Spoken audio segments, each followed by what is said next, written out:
Thank you.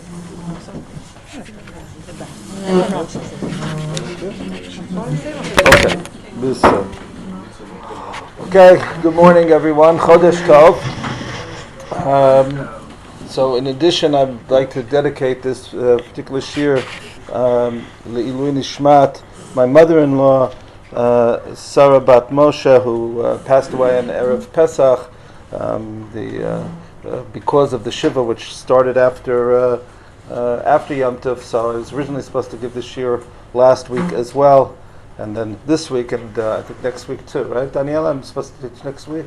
Next week also I'm teaching? Not next week? 2 weeks? Whatever. But anyways, I was supposed to teach that last week and this week, and I had planned a two-part series on the question. That's just something, I guess, a trailer for future years. Because of the Parshiyot dealing with Kiddush Hashem, both in Achrei and Kiddushim, so I thought I would talk about the difference of Kiddush Hashem leading up for Yom HaShoah on the one hand, and the Kiddush Hashem in terms of Yom HaZikaron. Different aspects of the same mitzvah, but because I was running a Shiva house last week, so I wasn't able to come in to give the shir. So instead, I decided to give a shir, which I don't know if I'm going to give for another 17 years. And B'ezrat Hashem, we should all be zocheh to be in good health, to be able to hear the shir in 17 years. The next time that this particular pattern falls out, what? Maybe in good health, we'll not be able to hear it. Oh, okay. Okay, I might need some hearing aids. We'll see. But but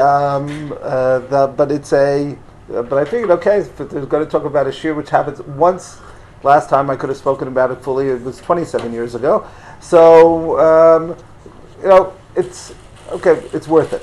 And already, so as I was walking in, so several people told me that in their shul, or in a minyan in their shul, not that they were there, but anyway, be that as it may, that the arguments broke out, and it's this time of year has that. I mean, this particular question of the Haftarot of Achrei Kiddushim, in terms of another halachic issue which we've mentioned in the past when we spoke about Sfirat HaOmer, the question of whether you should say Av HaRachamim when, let's say, on Rosh Chodesh Iyar, which is on Shabbat, should you say Av HaRachamim or not, since Av HaRachamim was instituted specifically for the Crusades, the massacres that occurred during Sfirat HaOmer. So the minhag is to say it, but the real minhag is to argue about it. Right? Some people will say it, some people won't say it. Unfortunately, because of everything going on with the war this year, I think just about everyone is saying it for Avraham straight through. But but be that as it may, right? There's certain things that there are arguments that go back centuries, and any kehillah that is worthy of the term is going to have the argument as to what to be done. And when it comes to the haftarot of these parashiyot, that's certainly the case. You see that. Well, I'm sorry. Okay, good. That's also part of it. That's important to say, because I could give, if I was from a Sephardic perspective, I could give this year every year, because they have the standard. They have no difference. If you take a look, and by the way, this is an important thing for me. I'll point out a mistake which I noticed when I was looking at it this morning on the computer, and I realized that I had. I'll talk about what the mistake is in a moment. But in the Sephardic position here, if you take a look at the second table, we'll come back to the first table, which got divided up. I guess it's every word processor is different. On my sheet, on my back at home, it was all on one sheet. Be that as it may. So if you take a look at the first approach, the Rambam, and you'll see which is the Sephardic approach. So they read the Haftar of Achrei Mot is what's called Hatishbot Hasheni. We'll see why in a moment. We can take a look at the Psukim.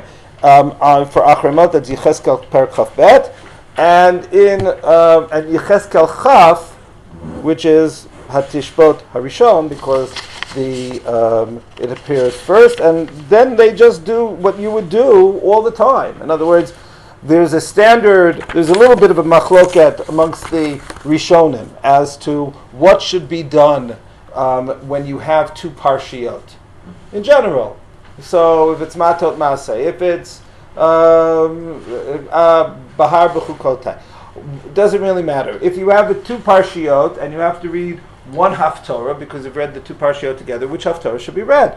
And so there is a machloket amongst the Rishonim. Some Rishonim say that you should be focusing on the first haftarah because it's if you will, it's a theme of the middle of the parsha. And others say no, you should focus on the end of the parsha that you're reading and use the second haftarah, and that is the dominant minhag, as just about anyone here is probably familiar with, and that we take the second haftarah, the haftarah in this case of Kedoshim, and that's exactly what is done in the Sephardic Kehilot, and I'm not aware, and it doesn't mean that there aren't, that anyone who veers from this, in other words, amongst whether it's the Sephardim or the Teimanim, or it's the entire, what is generally called Eidot Mizrach, this is the standard approach, namely that in Achremot we read Perek Chaf Bet, Kedoshim Perek Chaf,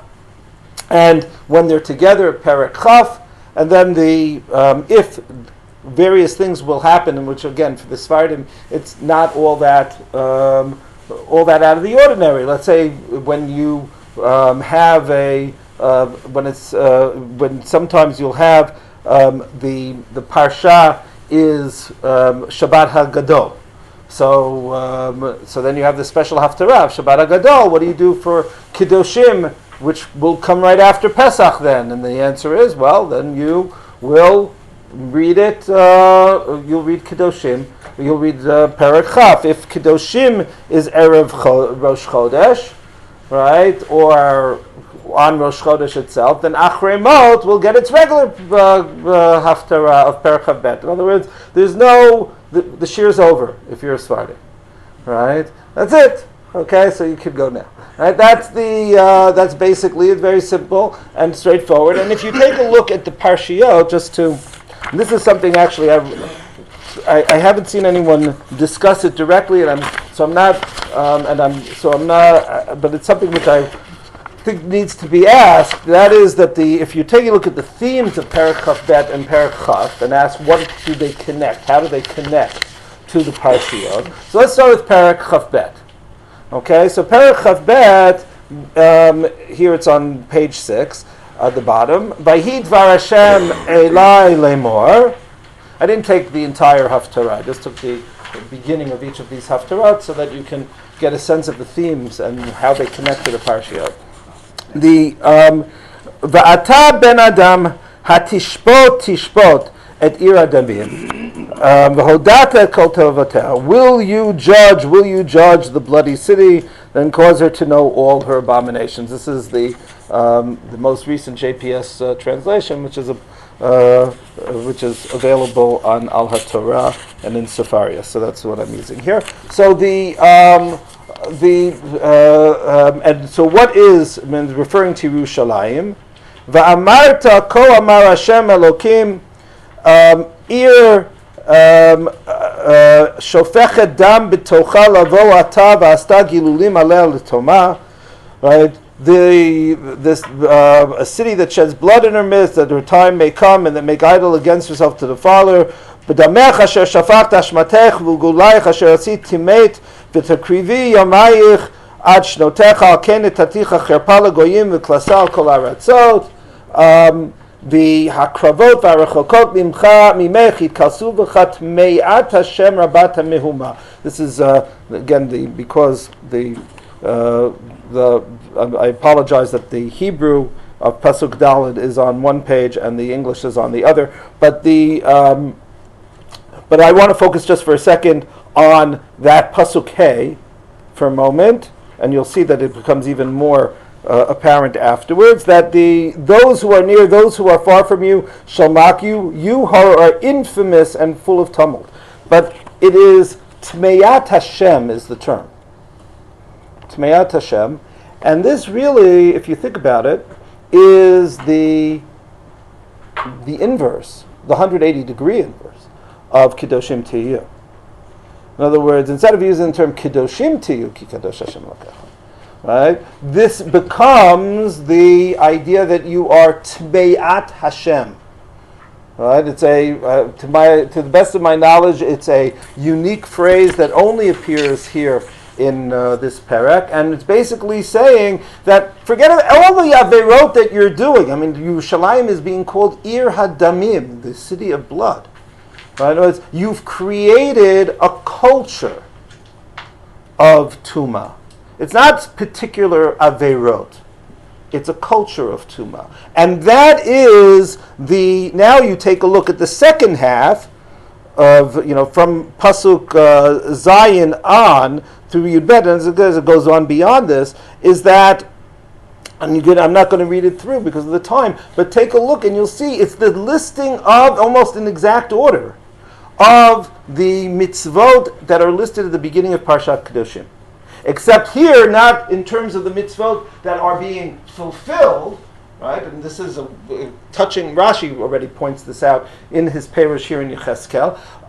But once you take a look at Perek Yutet, which is the beginning of Vayikra, the beginning of Parshat Kedoshim, and you compare it to Perek Chavbet of Yecheskel, you see it is the negative image of Perek Yutet. And then that idea of Tmeyat Hashem fits in very nicely, because what it's saying is the same way that if you take a list, it's a laundry list of mitzvot, okay, it's parallel to the Aseret HaDibrot, but it's a laundry list of mitzvot that are being given in Kedoshim, and as I like to tell my Talmidim, and I think I mentioned it here too, when I say something is famous, it means that I know it. Right? If I say something is very famous, that means that everyone should know it. So this is the very famous Ramban at the beginning of Parshat Kedoshim, the idea of being Naval Birshut HaTorah, that you're being a scoundrel with the license of the Torah. But the Torah gives you all of the mitzvot that you're supposed to keep, and then if you get the idea, you realize that you become a holy persona. And not only a holy persona on the individual level, but a holy community and a holy nation. And that is the idea of Parshat Kedoshim. And here Yecheskel is saying that this is exactly what Am Yisrael did not do in the end of Bayit Rishon. And that's exactly where they have, instead of being an Am Kadosh, Kedoshim Tiyu, they are now a Tmeyat Hashem. Right, the translation here of the infamous name doesn't quite catch it. Yeah. So why don't we read this Haftarot? Oh, so good. Okay. So this is for the Ashkenazim. No, for the I know you're talking okay. about. The Ashkenazim indeed read this for Parshat Kedoshim, or maybe they read it for Parshat Kedoshim, which we still have to talk about. But in the books, it's the Haftarah for Parshat Kedoshim, and it works. Right? The question is the Sfardim. Now, if you take a look at this, by the way, this also fits. I mean, here it just fits like a glove. Right? It's so perfect on this one in terms of Parshat Kedoshim. It fits well, maybe not quite as well, but not as badly as OJ's glove. But it fits well in the sense of the for the end of Achrei Mot as well. In other words, if you take a look at Achrei Mot, the parsha of the Arayot, but the Torah talks about the following. Ki Kol, after talking a list of, this is in Perek Yudchet of Vayikra. After, I didn't put it on the sheet. But here is after talking about all of the dinei arayot, those laws of sexual immorality and incest, etc., that you're not supposed to follow in the chukot of Masei Eretz Mitzrayim and Masei Eretz Canaan. So you have Ki et hatoevot ha'el asu anshei ha'aretz asher lifnechem v'titma ha'aretz, because the people who were there before you have practiced these very laws of arayot that are being forbidden. V'lo taki ha'aretz etchem b'ta'ama'achem ota. Right? Do not, that term tumah here, right? I used it before as the mirror image of Kedoshim. But here it's not even the mirror image. Here it's the same term that's being used. Before it was, so you've become Tmeat Hashem. Here it is Vatitma ha'aretz, the land has become defiled. Lo taki ha'aretz etchem b'tama'achem ota. Do not let the land vomit you out when you defile it. Ka'asher ka'a et hagoy asher lifnechem, the way that it vomited out the nation before you. And now the connection to Yechezkel is that, and Arayot is something which appears prominently in the list, is that you have done this, and now you are worthy of being expelled as well. So the connection exists. But as I said, and that's my question, which I haven't seen anyone discuss, because I agree with what how it said, is that basically, if it were up to me, I have to think about why it wasn't this way. I would flip it. I would say Parsha Perek Chaf, which now let's take a quick look at. Once we're talking about the Sfardim, Perek Chaf is there. Perek Chaf is a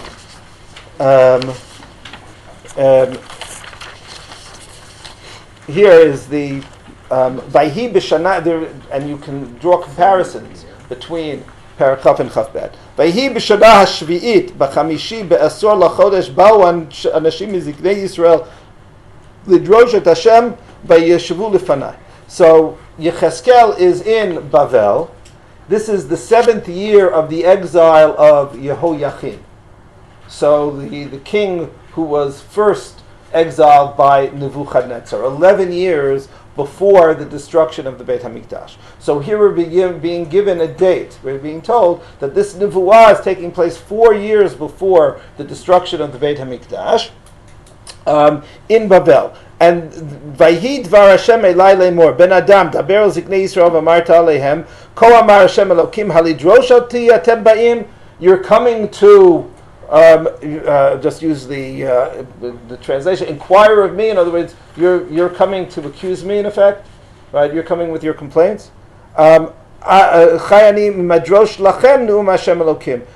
No, I'm going to turn the tables on you. Hatishbot ota batishbot ben adam et toevot avotam hodiam.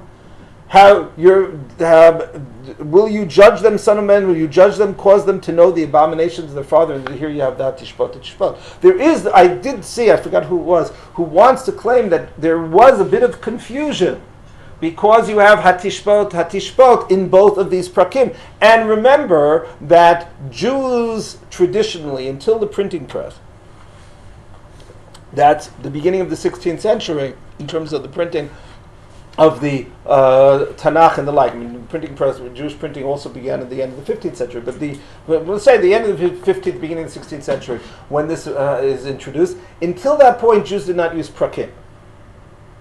In other words, the mention of a perek, right, which many of you know was introduced in the church, I think in the 4th century, and dividing the Tanakh by prakim. So that just isn't a Jewish thing. Once you have the printing press and and you don't have manuscripts, and so now there's the power of the press. So at that point, it was decided by whoever decided, probably the editors of the first Bamberg edition, to use prakim, and then it stuck. The same thing happens with dapim of the Gemara. There are no dapim in manuscripts because everybody's handwriting is different, right? How much paper you have, how good a sofer he is, etc. How small a print. What all these things go on. So none of the Rishonim ever refer things by daf of a Gemara because there aren't dapim. Once you have a standardized printing. So then everyone uses a daf. It's very convenient. Also using prakim is very convenient. Same type of thing with the other things that we've accepted in terms of Shmuel Aleph, Shmuel Bet. There is no Shmuel Aleph, Shmuel Bet. It's just Shmuel. Right? No Divrei Yamim Aleph and Bet.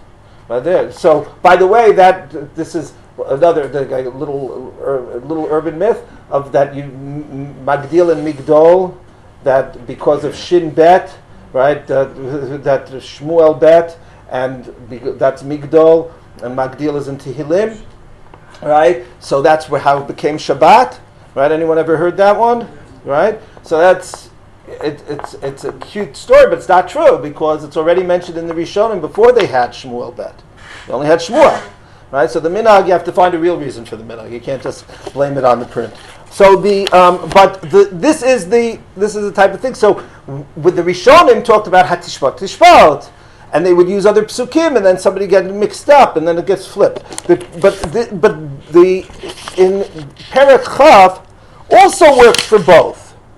In other words, if you take just going further on, it works for because there's a list of averot, and it's a connection to being taken out of Egypt, and that you have perverted the reason that you were taken out of Egypt in the first place. That's the idea. Now, Yerushalayim isn't mentioned explicitly here, but this idea of judgment is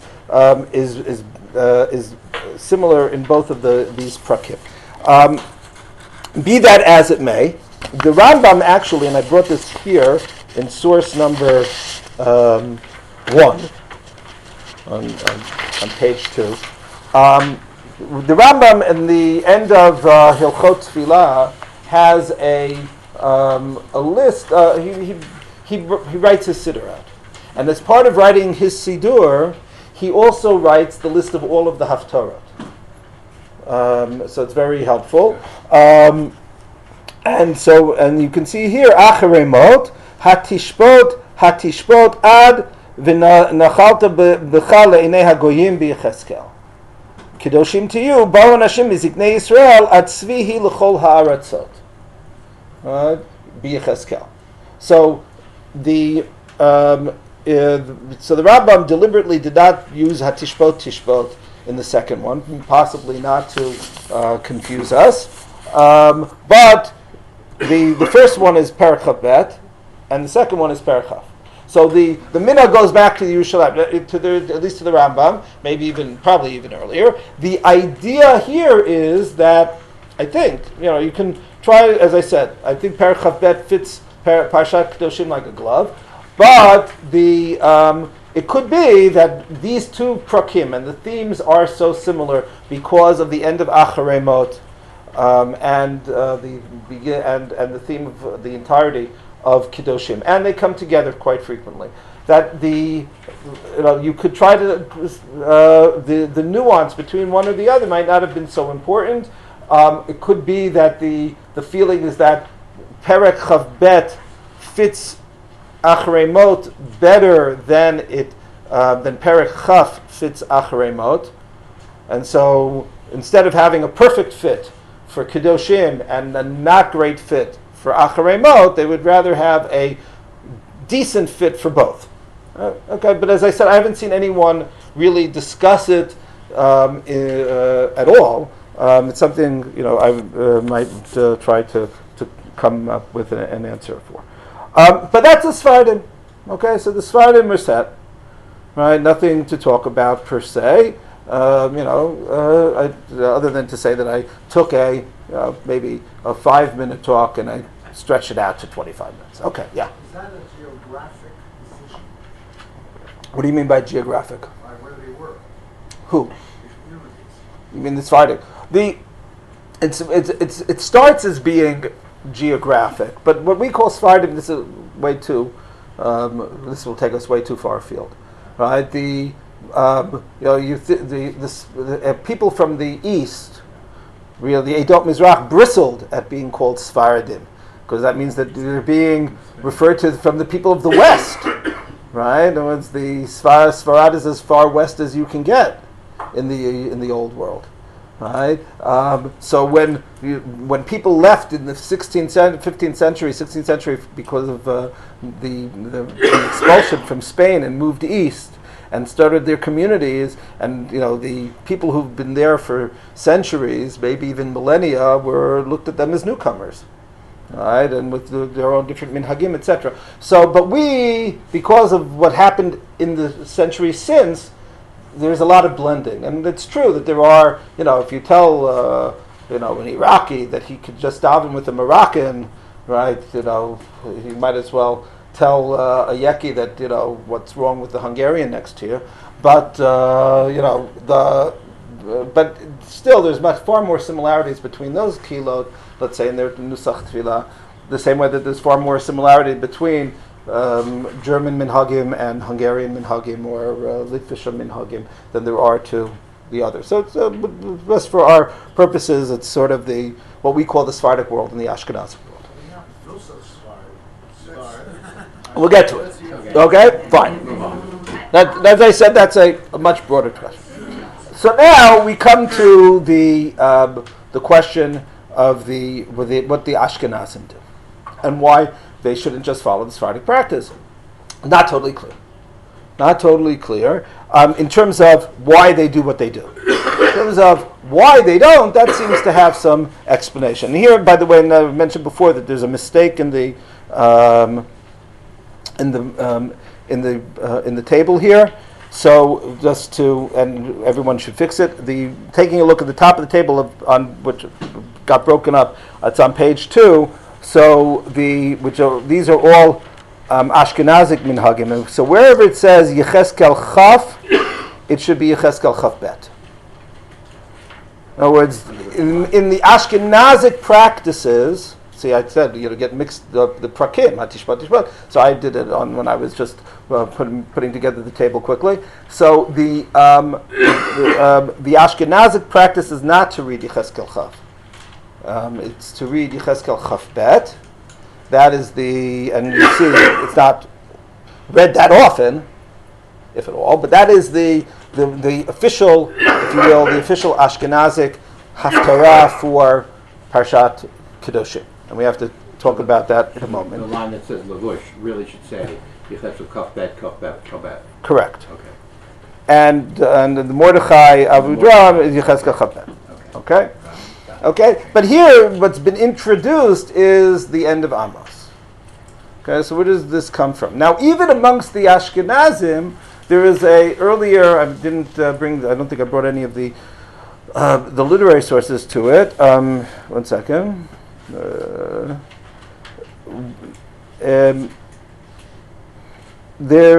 was well, let's take a look at let's take a look at the Darkei Moshe. The Darkei Moshe is the Perush of the Ramah, Rav Moshe Isserles, who lived in the mid-16th century and is best known for his glosses on the Shulchan Aruch and being considered if you will, the Ashkenazic authority of the Shulchan Aruch.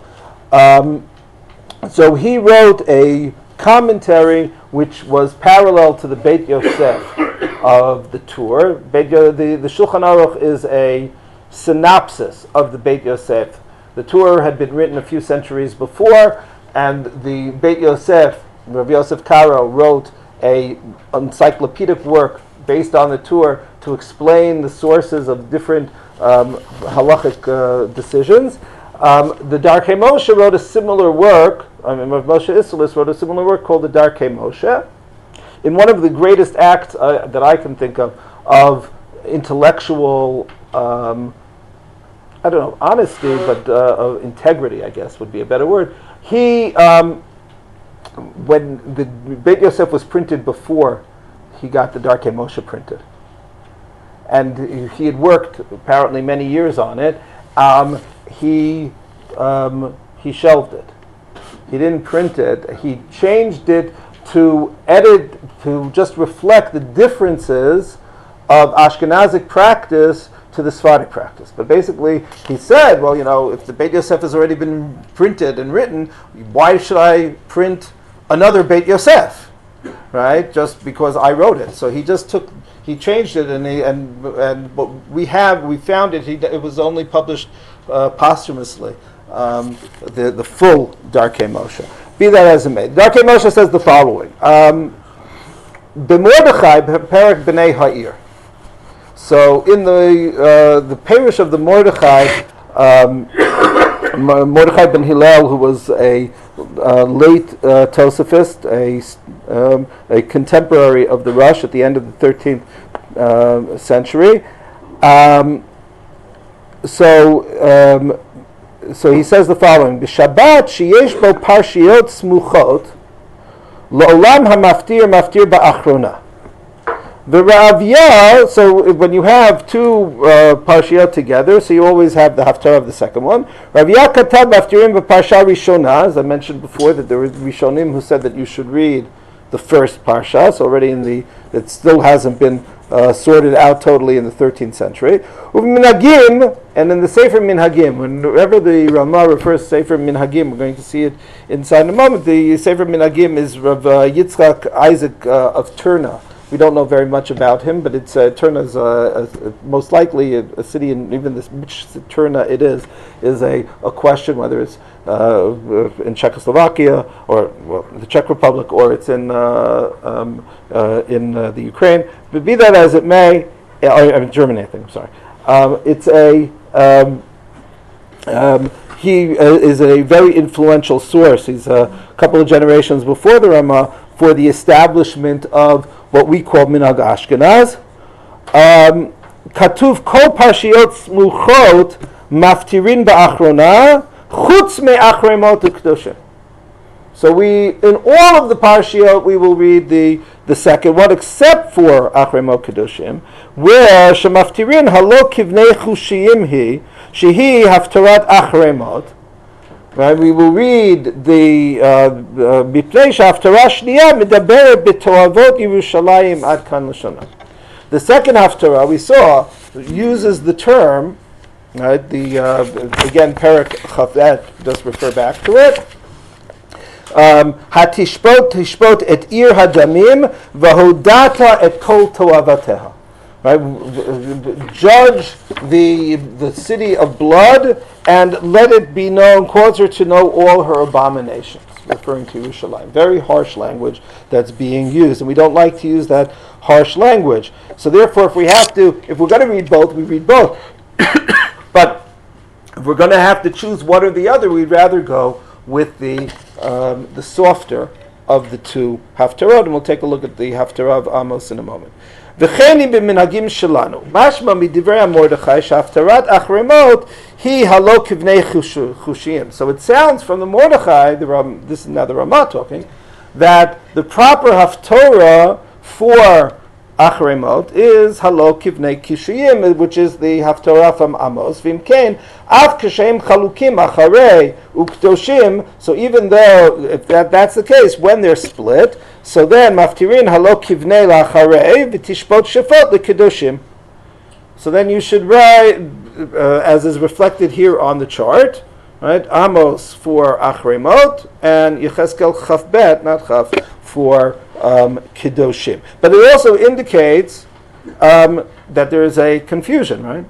In other words, if the Ramah has to say it, to say that you should read the second one, that's something which is an outlier. It's out of the ordinary. It has to be explained why. Fine. Why are you saying now? It sounds as though that really achremot is Amos and kedoshim is Yecheskel, and therefore that's why you should read it. Why wouldn't I think? Once you tell me, read the second one. I know that, right? What's the problem? And so he tells you why. V'cheinu b'minhagim shelanu shekatuv b'chumashim lehefech.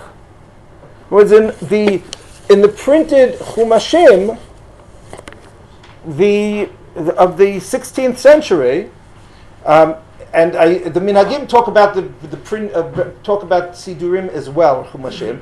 He is living before the printing press, so it means that it was already people writing it.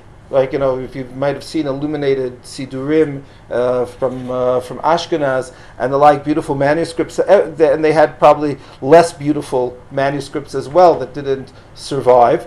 But the idea is that someone was writing the wrong Haftarah, was writing the, if you will, the Sephardic Haftarah after Acharei Mot. That makes sense that they would do that, since it's the standard Sephardic practice.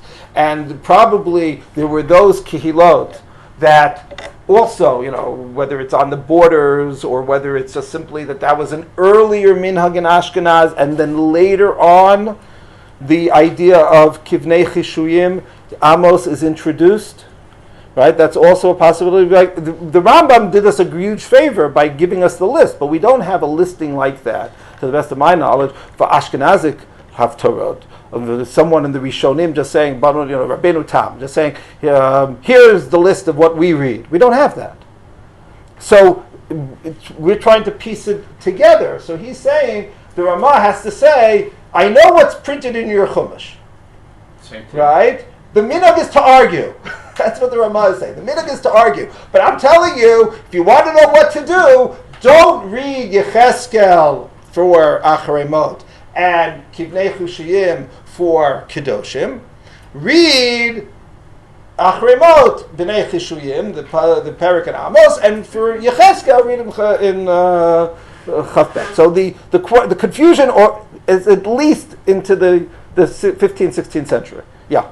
So far, you've talked a lot about the what the differences are. But what about the why? Oh, Why okay. are there such arguments? Good. Thank you. So now, perfect timing. We worked it out together. So now, why? So here so I don't know when Amos is introduced. But first, let's read what Amos says. Okay, to get an idea. It's very short. Right? It's very beautiful. Not saying that not saying the others aren't, but it's not nearly as harsh as the Prakim in Yecheskel. Sefer Amos as a whole, and this is we'll talk about it in a second. Halo chivnei chushiyim. It starts out pretty harsh. Halo chivnei chushiyim atem li b'nei Yisrael. Are you not like the children of the Ethiopians? Kush. Ne'um Hashem. Halo et Yisrael haletim eretz Mitzrayim uflishtim mikaftor va'aram mikir. But basically what this pasuk is saying, and you can take a look at the translation. Basically, you're not so special. Right? Who do you think you are? You're Am Yisrael.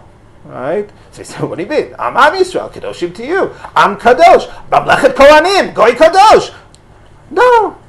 I took you out of Egypt, but I've caused other great emigrations as well.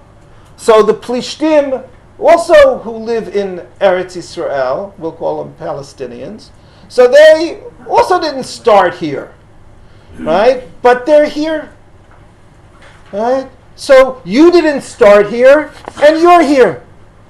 You're not so special. That's the idea of the pasuk. Politically incorrect is like What?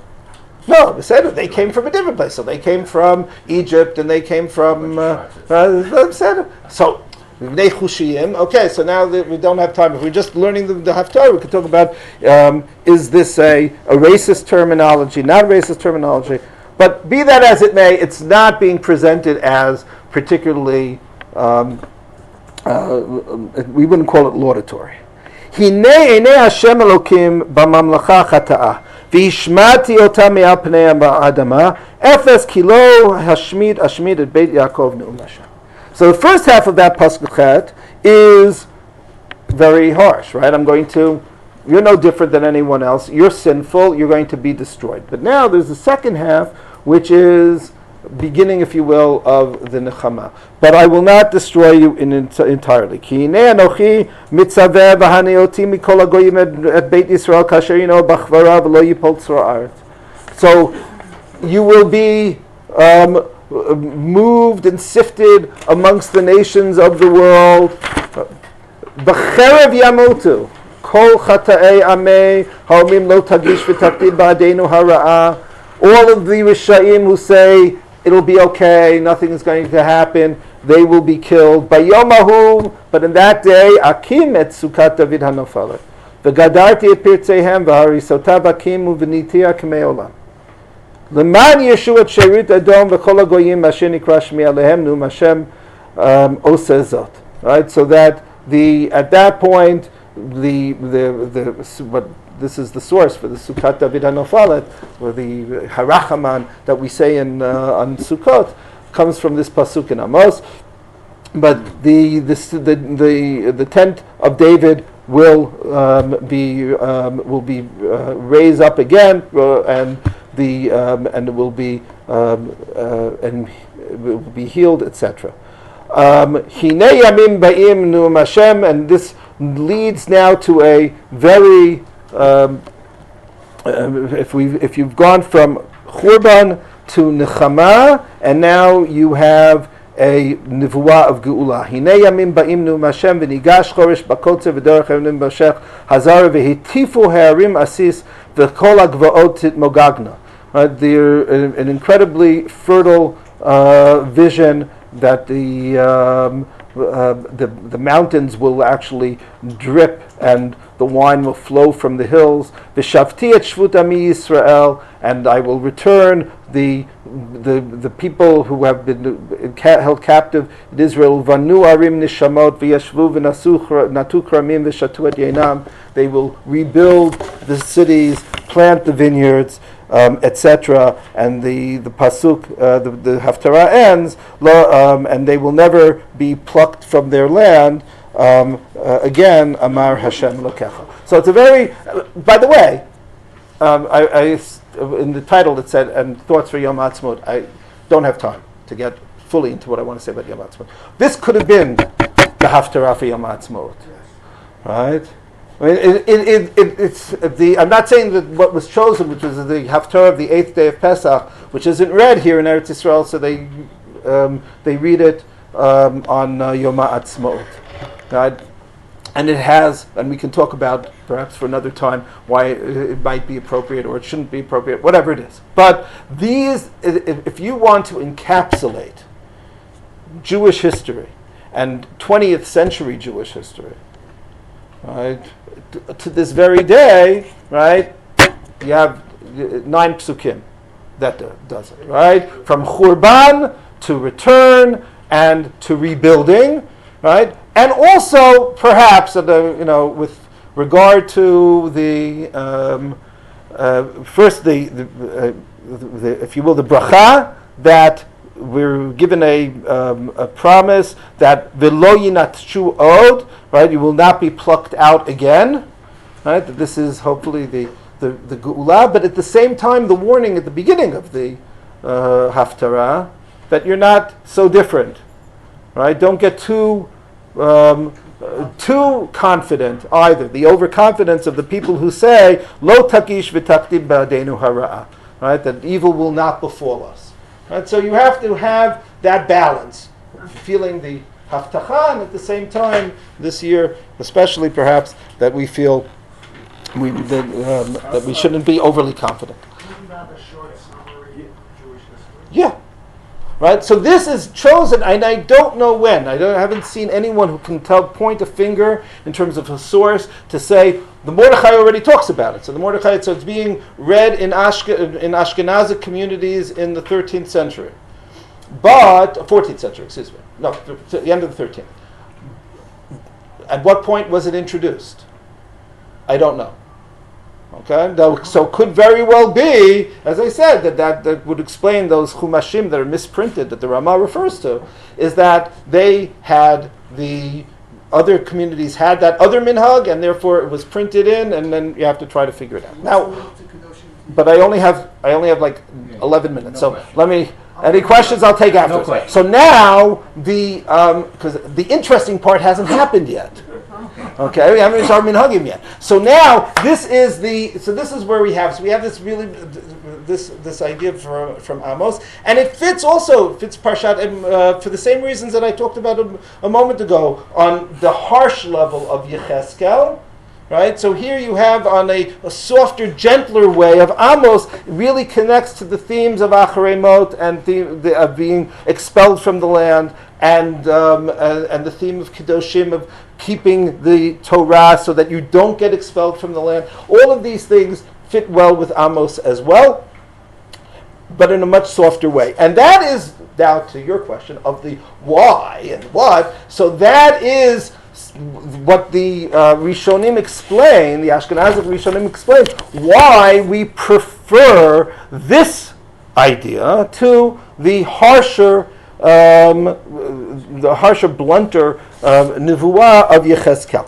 Now, with regard to that, and I have to really start moving, I just want to point out the following, namely that this has a source already in the Gemara. The Gemara, this is source number 2. The Gemara, the Mishnah said, quotes as Shita of Rabbi Eliezer.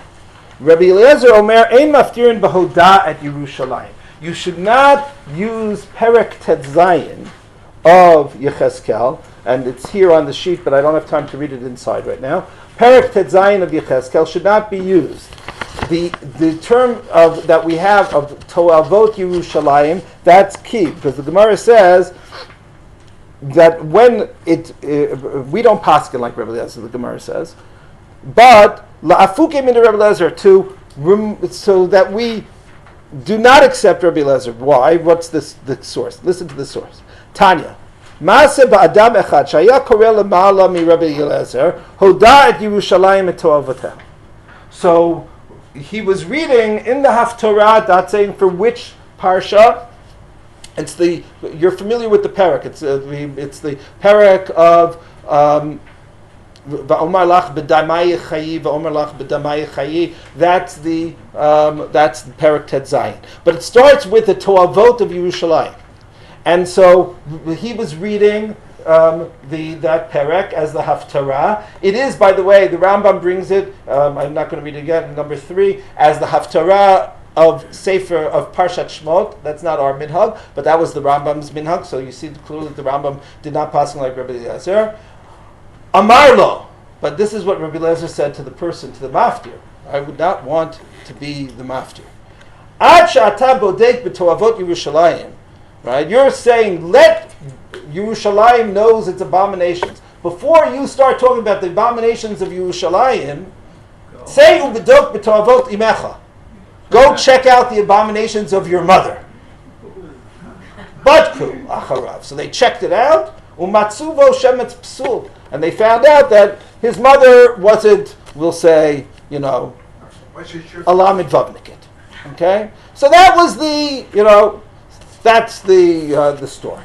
That idea, though, now as I said, we don't paskin it. Right? If you take a look at the Rishonim, the Rif, the Rush, the Rambam, they all say explicitly we don't paskin like Rabbi Eliezer. But it resonates. It has a very powerful idea. Rabbi Eliezer himself, by the way, if you think about it, it's really a very beautiful type of idea that Rabbi Eliezer is saying. I mean, he says it pretty harshly in terms of that poor Balkore. But the idea that, it's one thing for the Navi to say what he has to say. For us to be looking, and especially if you're talking about what were the problems of people in the past, as opposed to what are our problems now. Right? Because that's the idea. That's what he's saying. Before you check out, he doesn't say, what are you, who are you talking about Yerushalayim? You cheat in business. Right? You're not a person who should be out. He doesn't know about it. He's talking about your ancestors, your mother, your roots. Right? So that's what you're trying to do. You're trying to cast aspersion on those people. Don't do things like that. That's the idea of Rabbi Eliezer. But it doesn't have, so as I said, it's not brought lahalacha, but it has traction. And here you have, even though it's not the same prakim, but in Perek Chav Bet that we read before, it talks specifically about Yerushalayim Ir Damim and the Toavot of Yerushalayim, the abomination, same term that's being used. And so the Rishonim are saying, we don't want to read this. If we have a choice, we're not going to read this. It is, if you will, part of the canon, and it is the Haftarah of Parshat Kedoshim, in the Ashkenazic way of looking at it, right? Because now you see what happened. For whatever the reason, Amos gets in. Right? Amos is not read by the Sephardim on any, that particular parak is not read by the Sephardim on any week of the year. It's only an Ashkenazic Haftarah. it gets moved into Achrei Mot, but it pushes out Perek Chaf, but it doesn't push out Perek Chaf Bet. Perek Chaf Bet of Toavot Yerushalayim, that stays fitting, like, as we said, like a glove for Parshat Kedoshim. But if we're going to now have to read it because it's Achrei Mot Kedoshim, and we should read the Haftarah, which fits perfectly with Kedoshim, because after all, that's what we always do. We read the Haftarah, the second one. Don't read read Achrei Mot. And as you can see in the table, so Amos has prevailed. Right? There was one, if you will, counterforce, a student of the Ramah, the Levush, Reb Mordechai ben Yafet, who disagreed with the Ramah and said that no, you should read the second Haftarah when it's Achrei Mot Kedoshim, and you should read Perek Chaf Bet, and that is brought as by the Tzitz Eliezer. It still holds some weight, even as late as the 20th century, that there are people saying that you should read the Haftarah of Kedoshim, and he goes back to those same Chumashim and says, no, those Chumashim were right. Right? So if you follow, yeah. No, it's the same. No. The Ramah and the Levush No. are Amos and Yechezkel. Right, but if you take a look when it's Achrei Mot Kedoshim, right, so then it's Yechezkel. Right. Okay, fine. The Levush says, no, we should read, there's no reason why Achrei Mot Kedoshim should be any different than any other two Parshiot, and you should read the second one. But that's if you will, a minority opinion. Now we come, in the next 6 minutes, we come to what's so special about this year. So if you now go to the beginning of the sheet, so I just put a table to have a set. There are 14 different ways that the Jewish calendar, maybe a little bit more, really 18, but okay, leave it aside for a moment. There are basically 14 ways that the dates fall out in the Jewish calendar. Okay, in terms of the different years. As you can see, it divides evenly between regular years and leap years, that's Pshuta and Mu'uberet.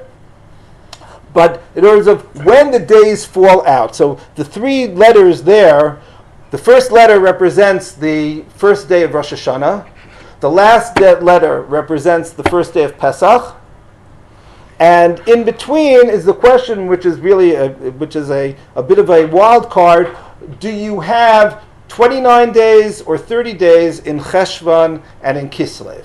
Because all other months are set. They're either 29 or 30. Right? Every Tishrei is going to be 30 days. Every Nisan is going to be 30 days. Every Iyar is going to be 29 days, down the road. Cheshvan and Kislev, some years are one way, some years are another way. Sometimes they're both 30, sometimes they are both 29, right? So when they're both 30, that's the Shin, they're Shlemot. When they are both 29, that's the Chet, they're Chaserim, and they are lacking. When they go, the Kaf is Kisidran. That means that Cheshvan is 29 and Kislev is 30. Okay? But it never happens that Cheshvan is 30 and Kislev is 29. That possibly does not exist. Okay, that's the chart. Now, as you can see, on average, most of them, 5-6% of all of your years. That's what's going to happen, right? There are some outliers. The one you see that there's the one, the Hachaz, when Rosh Hashanah falls out, a 3-day Rosh Hashanah, right? That can happen 18% of the time. Okay, so that's not an uncommon thing at all, etc. The year that we're dealing with and we're focusing on, right, is Zachag, okay, which is the second to last. It happens 5.8% of the time, okay, which in of itself isn't all that out of the ordinary. It's not the rarest occurrence of years, but it means that it's happening on average, do the math, about 1 out of every 18 years or so. Okay, that you're going to have it if it was on average, but it doesn't work on average. Just to work on, I just took from 1875 to 2090. Over the course of that 200 plus year period, right? So you see it fell out, and will fall out about 10 The times. year starts at Nissan, the counting? No, the year starts in Tishrei. In Tishrei. Yeah. So the first, the Rosh Hashanah that we're talking about with Zachav, Right. Zachag, is Was last year. last year Rosh Right, Hashanah, correct. not the one that's coming up. Correct. Oh, okay. Okay, so this is where the year that we're in is a Zachag year, right? It's the fourth to the last because I kept going on, and you could see that there are times that I think it didn't happen in this particular. There isn't a set pattern to them, but at least I can describe. But that I think that the most time that can elapse, it's not in this particular period, is 42 years. You can have 42 years between one Zachag and the next, or it can happen, as it happened in the 1940s, once every 3 years. Okay, so it's not regular, right? But but quite frequently, it's the last time it happened was 27 years ago. The next time it's going to happen is in 17 years. And what happened here is that Achrimot and Kedoshim are separated, but not only separated, because that happens any time that it's a leap year. That would happen 7 times out of every 19 years. But in this particular configuration, there isn't anything else going on. By that I mean, there isn't a situation where Acharei Mot was Shabbat Gadol. And there isn't the situation where Acharei Mot where Kedoshim is Rosh Chodesh Iyar, or it's Erev Rosh Chodesh Iyar. In other words, there are no things going on in terms of the Haftarot, of special Haftarot. If there is special Haftarot, the minhag of Ashkenaz is always to just read Amos, right? Because as we said, Amos is friendly, Yechezkel is not as friendly. So therefore we're going to go with Amos. Fine. But if now we have a situation where you're going to read 2, so what do you read? But that only happens pretty rarely. And so here, the standard approach, which we should have kept, and that is the majority approach, and that is what most communities will do, is to read what the Ramah said. Read Acharei Mot Amos, which we read last week. And this coming week, read part of the Yechezkel Chaf Bet. Okay, that's what the Ramah says, and that's what the Achronim bring, and the Mishnah Berurah Paskins, etc. That's what we would think that we would do. Two issues. There are 2 different minhagim, both focused here in Yerushalayim. Okay, one is, and they're just such good stories. I feel badly. I went over time. They're such good stories. Anyway, I'll just read. There was a back and forth pulmus in the beginning of the 20th century. Rav Tukachinsky put together his luach, which is still accepted as being the authoritative luach of Eretz Yisrael, of Yerushalayim and Eretz Yisrael. And in that, he did it when it came for 1927, I think it was, that it was time. 1919. When it was time to read that Zachag year, what to do, so then he wrote that you should flip it. You should read Yechezkel for Acharei Mot and Amos for Kedoshim. Right? And he said that this is an old minhag in Yerushalayim. And that created an uproar. People, you could imagine what people were doing. Oh, it's not. The next time it came around was 1943. Right? And his son wrote an article defending the practice. The Chazon Ish was brought in and he disagreed. It went back and forth. The Chazon Ish himself didn't write anything about it, but different people presenting it and basically say, you say it's the minhag, how can it be the minhag? That's what the argument is. How can it be the minhag when the last time it happened was 27 years ago and no one remembers what was done? That's not a minhag, right? That's just, so it's going back and forth. It's really very colorful language that you see. They're very interesting stuff. But that is and to this day, if you take a look at the Luach, you'll see that that's what's being said. Basically, what's the rationale? To accept the Sephardic practice for Acharei Mot, and then to use the Ashkenazic practice for Kedoshim. That's the idea. there is what's called the Minhag Yerushalayim. The Minhag Yerushalayim, which apparently, and I'll just read one story. With this we'll close. Here, number 16. Right, this is the story that was said of which happened in the Beit Knesset of the Gra, not too far from us. Of Rav Charlap was there, and here it's on page 4 on the bottom. Bati b'parshat kedoshim lebeit haknesset b'muchar k'tzad. I came a little bit late. Be'emtzaut psukei de zimra. Harav Ramazli, so Rav Charlap Zatzal, the Talmud of the Rav Kook. Ramazli lavoi lav amarli adayin lo barachti birchat Baruch Shamar. I didn't say Baruch Shamar. I knew you were coming and I had to talk, so I didn't say Baruch Shamar yet because I couldn't, so I could talk during Psukei de Zimra. Chikichiti lemishu shuchal latil alav shlichut. I need somebody to run. Bala kriya kabur Rav Chaim Yehuda Yakovson sheragil lavo bizman. So this Rav Yakovson always comes on time. And dain lo hagia. V'ani mishaer madua. I know why. He's afraid that he's going to have to read Yecheskel, Hamidaber B'Toavot Yerushalayim, and he's worried about being the like that Baal Koreh that Rabbi Eliezer called out. Lachen ho'ila lalechet elav. So please go to him. Lagid lo sheminhagenu b'Yerushalayim lo likro b'Haftarah. Minhag in Yerushalayim is not to read this Haftarah. Right? And he says, I listened to him, I couldn't find him because he must have gone to the Batikimin in the Kotel and he wasn't there. And then he tells another story of another Baal Koreh, if you hear on number 5 in the bold, Kara mikreb beit HaKnesset shebebetei Broda, also in Shari Chesed, kasher itchila koreh likro b'parshat kedoshim et haftarat haloch b'nei chishuyim.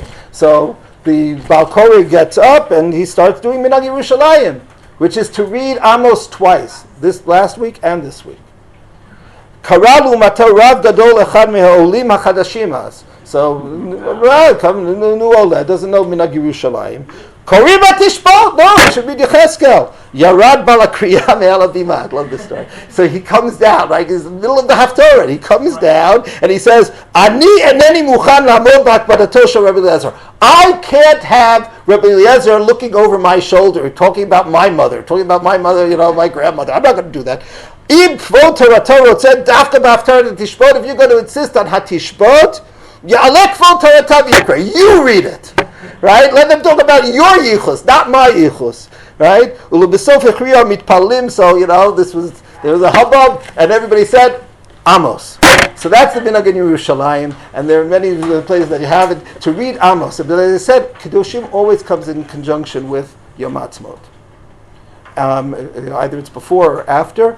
And so always, whatever Haftorah you read or don't read on Yom Haatzmaut, you will always read the Haftorah of Amos, which is so apropos for Yom Haatzmaut, next to every Shabbat of Yom Haatzmaut.